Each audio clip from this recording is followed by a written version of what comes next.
외신에 보도된 우리 모습 살펴보는 밖에서 본 한국 코너입니다. 국제문제평론가이시죠. 인문결 연구소의 임상훈 소장, 어서 오세요. 네, 안녕하십니까. 오늘 어떤 외신을 좀 읽어볼까요? 네, 지난주 영자 시사 매거진인데요. The Diplomat 이라는 그 매체의 권위지죠? 예. 네, 그렇습니다. 브뤼셀 자유대학의 한국 석좌죠. 라몬 파르도 교수의 기고문이 실렸습니다. 예. 최근 눈 깜짝할 사이에 동아시아 정세가 변하고 있는 때에 지금까지 국제사회 많은 나라들이 펴온 대북 정책, 그다음에 현재의 상황 이런 것들을 정리를 하면서 한국의 대북 정책을 평가하는 그런 글이었습니다. 네네. 요약을 하자면은 역시 압박과 관여 그 사이에서의 교차다 이렇게 할 수 있는데요. 그런데 이제 현재 한국 정부의 압박과 관여가 과거와는 다르다 뭐 이런 내용이었습니다. 파르도 석좌는 지난해 한반도 주변에는 소위 블러디 노즈, 그러니까는 코피 전략이라고 하는 북한에 대해서 이제 공격 가능성에 대해서 많은 공론이 벌어졌던 한 해였다면은 예. 올해는 남북 회담 그리고 최초의 북미 회담이 이루어질 수 있는 상황까지 왔다 이렇게 정리를 하면서 그렇죠. 이런 변화의 요인 중에 가장 돋보이는 것은 역시 문재인 대통령이다 이렇게 설명을 하고 있습니다. 문재인 대통령을 역시 중심에 놓고 보는군요. 네. 우선 그 라몬 파르도 교수 어떤 사람이죠? 그 원래는 영국의 킹스 컬리지 런던 대학 교수였는데요. 예. 우리나라에서 저기 처음으로 유럽에 처음으로 그 한국 석좌를 만들었죠. 브뤼셀 대학이. 네. 예. 그래서 브뤼셀 대학에다가 이제 그 자리가 만들어졌는데 유럽 처음입니다. 그래서 한국 석좌가 만들어지면서 임용된 것으로 지금 돼 있는데 예. 유럽에서 보기 드문 한국 관련 전문가군요. 네. 그런데 이제 한국 정부의 대북 정책이 과거에 비해서 달라졌다라고 지금 아까 말씀하셨잖아요. 네네. 뭐가 달라졌다는 겁니까? 일단 관여와 협력에 레이저 같은 초점을 맞췄다 이렇게 표현이 되어 있는데요. 파르도 석좌는 10년간의 보수 정권 이후에 들어선 문재인 정부가 그 이전에 진보 성향 대통령들, 그러니까는 김대중 노무현 대통령의 햇빛 정책을 따랐다. 근데 문 대통령은 차이점이 있다 이렇게 밝힌 겁니다. 그게 중요하죠. 네. 과거 햇볕 정책과 어떤 차이가 있느냐. 햇볕 정책에 대한 비판을 인식하고 그 점을 보완했다는 건데요. 예. 그러니까는 한국의 보수주의자들뿐만 아니라 진보주의자들 사이에서도 지난 여러 해에 걸쳐서 이 햇볕 정책에 대한 비판이 제기가 됐고, 그래서 이걸 인식하고 그 점을 보완했다 이제 분석을 한 건데. 보완한 점이 뭐예요? 네, 이번 남북 회담에 앞서서 북측에 무조건적인 양보를 하지 않기 위해서 많이 자제를 했다는 겁니다. 네. 그러니까 대선 캠페인 당시에 문재인 대통령은 대북 경제 지원 재개를 공약으로 내세웠지만 이후에 경제 지원은 최소한에 머물렀다. 이 점을 들고 있는 겁니다. 예. 그래서 이제 파르도 석좌에 따르면은 그 이유가 과거 진보 성향 정부에서 경제적 지원이 너무 컸다는 논리로 한국 사회에서 역풍을 맞았기 때문이라는 겁니다. 이른바 퍼주기 논란이죠. 네. 예. 그래서 대북 지원 사업에 신중한 자세로 임하고 또 다음 달 정상회담 개최를 이 평양이 아닌 중립지역이죠. 판문점에서 한 것도 문 대통령이 이런 신중한 행보하고 관련이 있다는 겁니다. 판문점에서도 우리 남측 구역에서 하잖아요. 네. 예. 다시 말하면 이 지금 단계에서 평양으로 가는 모습이 이 반대 세력에게는 그 북한 정권과 북핵 프로그램을 인정하는 것으로 묘사될 수 있는 네. 그럴 가능성, 논란을 처음부터 차단하기 위한 것이라는 거죠. 아하. 그리고 이제 두 번째가 뭐냐면은 이제 미국과의 관계라는 겁니다. 그렇죠. 대미 관계인데 예. 남북 문제가 항상 그랬듯이 남북 간의 문제로만 해결이 되는 게 아니라 미국과의 관계가 항상 중요시됐다는 걸 이걸 네. 인식하고 있다는 겁니다. 그러니까 과거 정부는 남북 관계가 잘 되다 보면 한미 관계가 틀어지는 경우도 있고 막 그랬었는데 그랬죠. 문재인 정부는 그러지 않으려고 지금 노력하고 있다 이거죠? 네, 그렇습니다. 예. 그래서 이제 파르도 석좌는 한국의 대북 정책에서 대미 외교가 이제 결정적이기 때문에 문재인 정부도 이 점을 이제 중시를 하고 있다 이렇게 보는 건데 네. 과거 사례들을 잘 봐온 문재인 정부, 특히 그 과거에 이제 노무현 대통령 당시 참모로 있었지 않습니까? 그렇죠. 그래서 한미 관계라는 변수를 바로 옆에서 봐왔기 때문에 네. 이런 경험을 해본 그 문재인 대통령은 미국과의 그 외교 관계에 최선을 다하고 있다 이렇게 보고 있다는 거죠. 네. 그래서 이런 예를 들고 있습니다. 북한이 한국 그리고 미국과의 정상회담을 갖겠다 이렇게 한 것을 두고 도널드 트럼프 미국 대통령 그다음에 그의 그 트럼프 대통령의 최대한의 압박 정책 이게 주요했다 이렇게 문재인 대통령이 평가를 하지 않았습니까? 트럼프 대통령을 추켜 세웠죠. 그렇죠. 예. 이거를 이제 그 파르도 석좌가 들고 있는 겁니다. 예. 이제 미국과의 관계를 중시한다는 거죠. 그러면서 이 한국 정부가 대북 대응에 있어서 제재는 여전히 쓸 수 있는 도구의 일부로 남을 것이다. 이걸 거듭 밝히고 있는 것. 이것도 북한을 위한 메시지일 수 있지만 예. 미국을 향한 메시지일 거라는 겁니다. 그러니까 북한에 대해서 제재와 압박 계속한다라는 건 미국 들으라고 하는 얘기다. 그렇죠. 아. 그래서 이제 그렇게 하면서 이 햇볕 정책을 지속하는 데 걸림돌이 될 수 있는 것들을 사전에 제거하겠다 이런 의지를 보인다는 건데 예.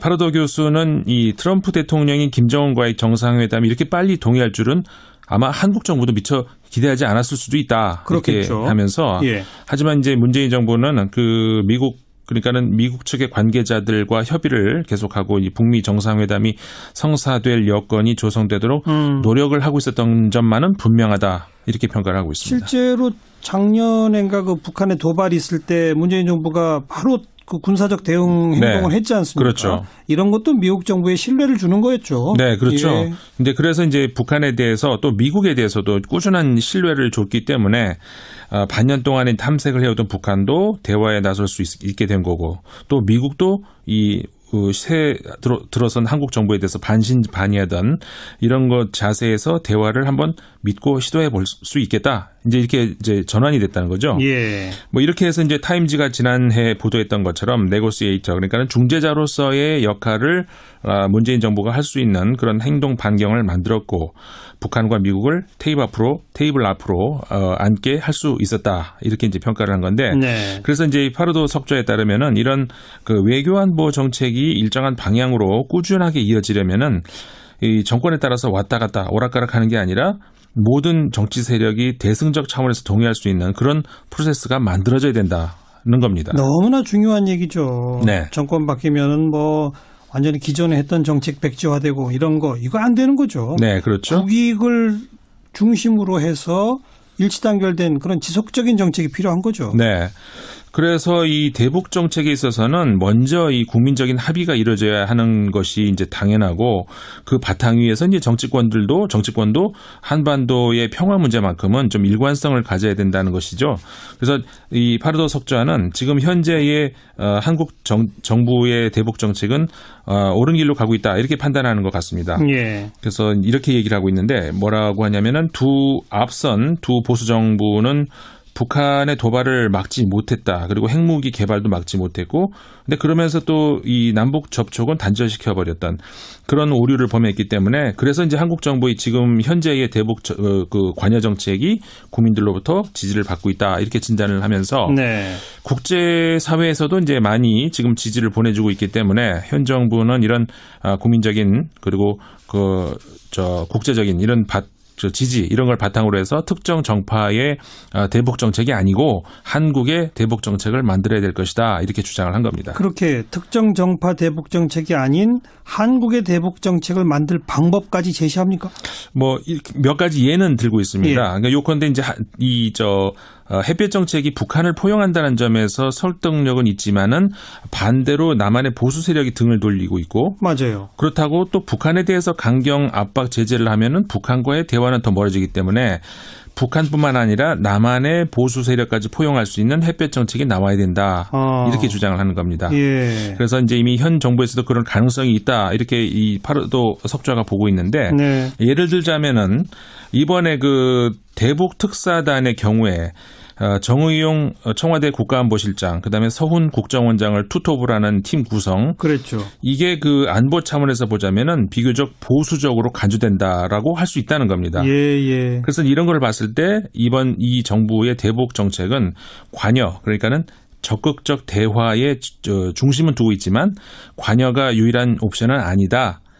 문재인 정부는 이런 생각을 하고 있다는 것 같다는 겁니다. 이렇게만 쭉 가면 보수 진보 다 동의할 수 있는 대북 정책이 나올 수 있다? 네, 그거예요? 그렇게 보는 거죠. 그래서 이제는 좀 차분하게 남쪽의 이 반대 세력까지 설득을 하는 그런 노력을 해야 될 거다. 이 현 정부가 네. 이제 이렇게 주장을 하는 건데 이제 파르도 석좌는 문재인 대통령은 지금 한반도 셈법을 새롭게 짜려고 하고 있다. 이렇게 보면서 대북 관여를 추구하지만은 이것은 남북 관계의 새 틀 그러니까는 문재인 정부 이후까지 이어질 수 있는 틀을 마련하려는 것이다. 이렇게 분석을 하고 있는데요. 네.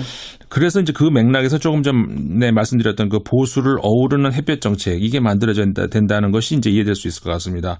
그래서 이렇게 새 틀을 짜는 작업은 시간이 많이 걸리지 않겠습니까? 당연하죠. 그렇기 때문에 그래서 문재인 대통령이 임기 초반에 김정은 정권과 정상회담을 하려고 하는 것이다. 이렇게 이제 해석을 한 겁니다. 그렇죠. 정상회담이 마무리가 아니라 이제 시작인 거니까. 네. 예. 그래서 이제 문재인 정부가 이제 4월 남북 정상회담 때 이루어진 합의를 이행할 시간을 남은 4년을 이제 갖게 되지 않겠습니까? 그렇죠. 그래서 그 4년 동안의 대북 정책을 통해서 일정한 성과가 나온다면은 차기 대통령이 이거를 쉽게 네. 이런 합의를 어기지는 못하게 될 것이다. 이렇게 주장을 하는 거죠. 노무현 정부 때 그 두 번째 남북 정상회담 했습니다만 네. 그게 퇴임 얼마 안 남겨놓고 했기 때문에 결국은 아무것도 안 됐잖아요. 그렇죠. 그런 일이 반복되지 않기 위해서 지금 정상회담을 일찍 하는 거다 이런 거죠. 네, 그렇죠. 예. 그래서 이제 그 차기 대통령이 선출될 때까지 이루어진 그 문재인 정부의 4년간의 협력 이거는 이제 그렇게 잘 되면은 번복되지 않을 것이다, 힘들 것이다 이렇게 보는 것이죠. 예. 이와 함께 이제 문재인 대통령이 지금 그렇게 하고 있듯이 앞으로의 한반도 문제는 우리 운명인 만큼 우리가 주도권을 쥐고 개척을 해야 되고 그게 앞으로 들어설 차기 정부에서도 이어져야 된다. 이런 신념을 가지고 문재인 정부가 일하는 것 같다. 이렇게 이제 보고 있다는 겁니다. 네. 이렇게 얘기합니다. 그대로 제가 옮겨드리면은 문재인 대통령은 한반도 문제에 있어서는 앞으로는 한국이 확실히 운전석에 앉도록 하는 유산을 마련하는 데 열중하는 모습이다. 이렇게 이제 평가를 하면서 예. 한국의 보수주의자들은 때때로 남북 관계를 희생시켜서 미국과의 동맹을 관리하는 데 더 관심을 갖고 있는 것 같다. 그렇죠. 이렇게 얘기를 하면서 이렇게 될 경우에 이제 좀 중요한 얘기를 하고 있는 것 같은데 예. 코리아 패싱이라고 하는 것도 bypassing of South Korea 이렇게 얘기를 하는데 예.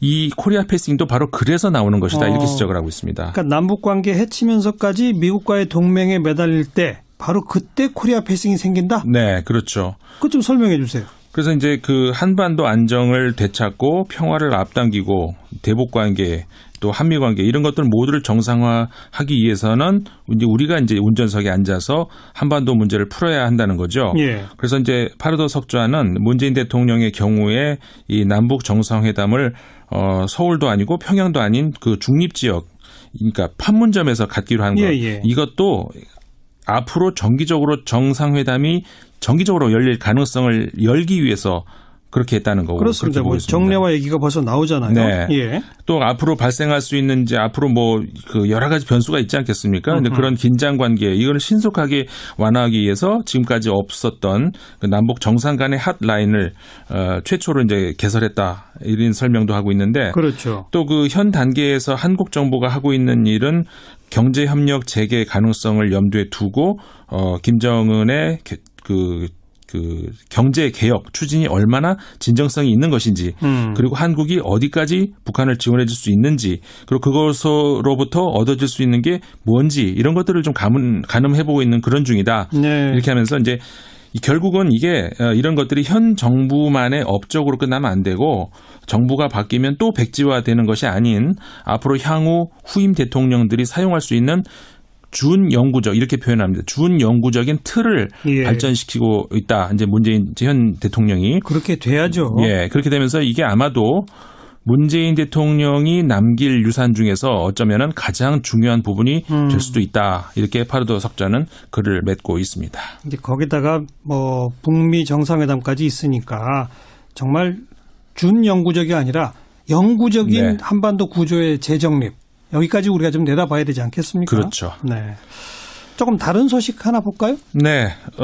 지난주에도 제가 그 패럴림픽 관련 외신보도 전해드린 적이 있었는데 지난 일요일 패럴림픽 성공적으로 마치지 않았습니까? 그렇죠. 그래서 이제 패럴림픽도 이 남북 대화처럼 좀 전에 우리 나눈 것처럼 단발성 행사로 그칠 게 아니라 향후 좀 계속 주목받을 수 있는 준영구적인 틀을 마련해야 되면 하면 어떨까? 네. 이런 고민을 좀 해봐야 되지 않겠습니까? 예. 근데 독일의 한 언론이 아주 기발한 아이디어를 냈습니다. 그래서 이제 이게 좀 공유해보고 싶어서 제가 가져왔는데 네. 독일의 타게스 슈피겔이라는 이제 언론이 지난 18일 일자 기사에서 평창 패럴림픽도 역시 이제 그 잘 치러졌다. 네. 여기서 거둔 사회적 가치가 과소평가할 수준이 아니었다. 이렇게 얘기를 하면서 33만 장 이상의 입장권이 판매된 것. 이거는 패럴림픽 사상 기록을 수립한 것이다. 그랬다죠. 네. 예. 이제 뭐 우리 대통령도 특별히 생방송 분량을 좀 늘려달라고 방송국에도 요청하지 않았습니까? 그랬죠. 공무원들도 업무 시간에도 관람하도록 하고 이런 거 있었는데 예. 이 신문은 이 패럴림픽 조직위가 입장권의 가격을 낮춘 것, 그다음에 학교에서 단체로 관람하도록 한 것 이런 것들을 굉장히 높이 평가하더라고요. 예. 그러면서 이제 대성공했다 이렇게 평가를 하면서 앞으로도 더 많은 인정을 받기 위해서 이게 이번으로 끝날 게 아니라 예. 이 패럴림픽을 올림픽 이후에 열지 말고 올림픽하고 동시에 개최하는 것 이거 고려해 볼 수 있다. 올림픽과 패럴림픽을 동시에. 네, 올림픽 지금 끝나고 하지 않습니까? 예. 그러지 말고 같이 하자는 거죠. 아하. 그래서 같은 경기장에서 같은 관중 앞에서 장애인과 비장애인이 같이 스포츠 축제를 동시에 개최하면 어떻겠느냐. 이거 좋은 아이디어인데요. 그러니까 이거 저는 이 기사를 보면서 개인적으로 아주 찡하는 전율이 오더라고요. 네. 이렇게 했을 때 정말 올림픽의 정신, 그다음에 인류의 가치가 더 빛나지 않겠습니까? 그렇죠. 네. 같은 경기장에서 아이스하키 하고 그다음 또 장애인 아이스하키 또 하고. 네. 그럴 수 있는 거죠. 그렇죠. 예를 들어서 같은 경기장에서 이제 컬링 같은 경우에도 동시에 여러 개가 그러니까요. 열릴 수 있으니까 같이 하자는 거죠. 한번 생각해 봅시다.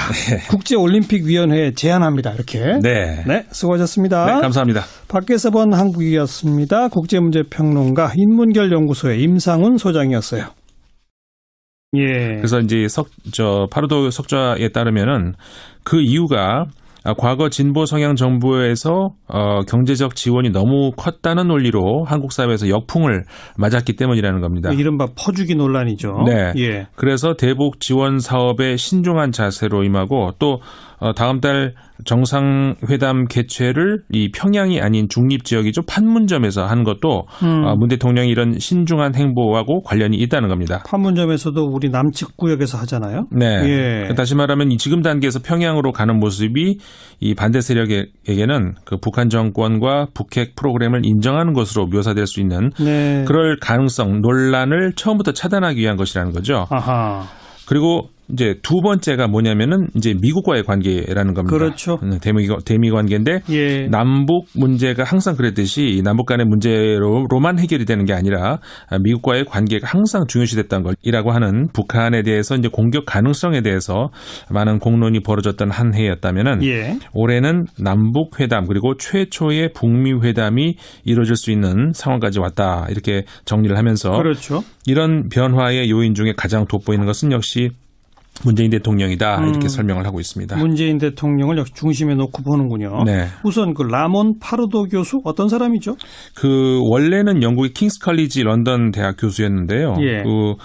우리나라에서 유럽에 처음으로 그 한국 석좌를 만들었죠. 브뤼셀 대학이. 네. 예. 그래서 브뤼셀 대학에다가 이제 그 자리가 만들어졌는데 유럽 처음입니다. 그래서 한국 석좌가 만들어지면서 임용된 것으로 지금 돼 있는데 예. 유럽에서 보기 드문 한국 관련 전문가군요. 네. 그런데 이제 한국 정부의 대북 정책이 과거에 비해서 달라졌다라고 지금 아까 말씀하셨잖아요. 네네. 뭐가 달라졌다는 겁니까? 일단 관여와 협력의 레이저 같은 외신에 보도된 우리 모습 살펴보는 밖에서 본 한국 코너입니다.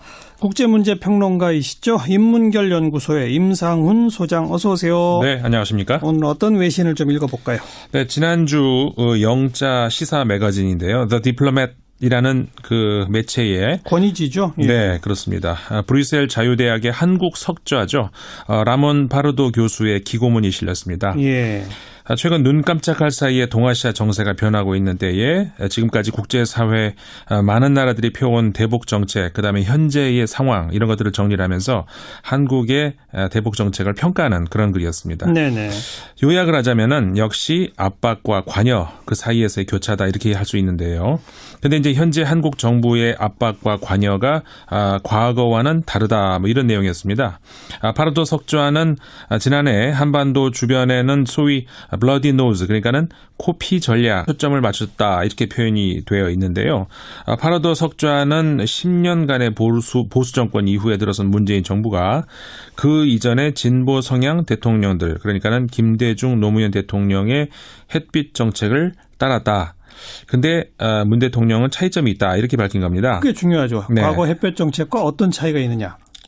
햇볕 정책에 대한 비판을 인식하고 그 점을 보완했다는 건데요. 예. 그러니까는 한국의 보수주의자들뿐만 아니라 진보주의자들 사이에서도 지난 여러 해에 걸쳐서 이 햇볕 정책에 대한 비판이 제기가 됐고, 그래서 이걸 인식하고 그 점을 보완했다 이제 분석을 한 건데, 보완한 점이 뭐예요? 네, 이번 남북 회담에 앞서서 북측에 무조건적인 양보를 하지 않기 위해서 많이 자제를 했다는 겁니다. 네. 그러니까 대선 캠페인 당시에 문재인 대통령은 대북 경제 지원 재개를 공약으로 내세웠지만 이후에 경제 지원은 최소한에 머물렀다. 이 점을 들고 있는 겁니다. 이걸 네. 인식하고 있다는 겁니다. 그러니까 과거 정부는 남북 관계가 잘 되다 보면 한미 관계가 틀어지는 경우도 있고 막 그랬었는데 그랬죠.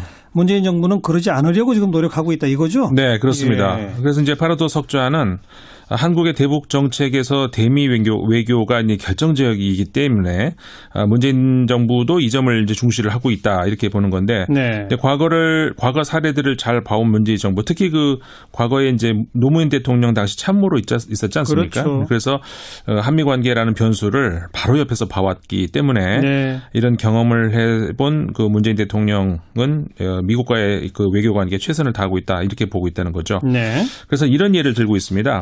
북한이 한국 그리고 미국과의 정상회담을 갖겠다 이렇게 한 것을 두고 도널드 트럼프 미국 대통령, 그다음에 그 트럼프 대통령의 최대한의 압박 정책, 이게 주요했다 이렇게 문재인 대통령이 평가를 하지 않았습니까? 트럼프 대통령을 추켜 세웠죠. 그렇죠. 예.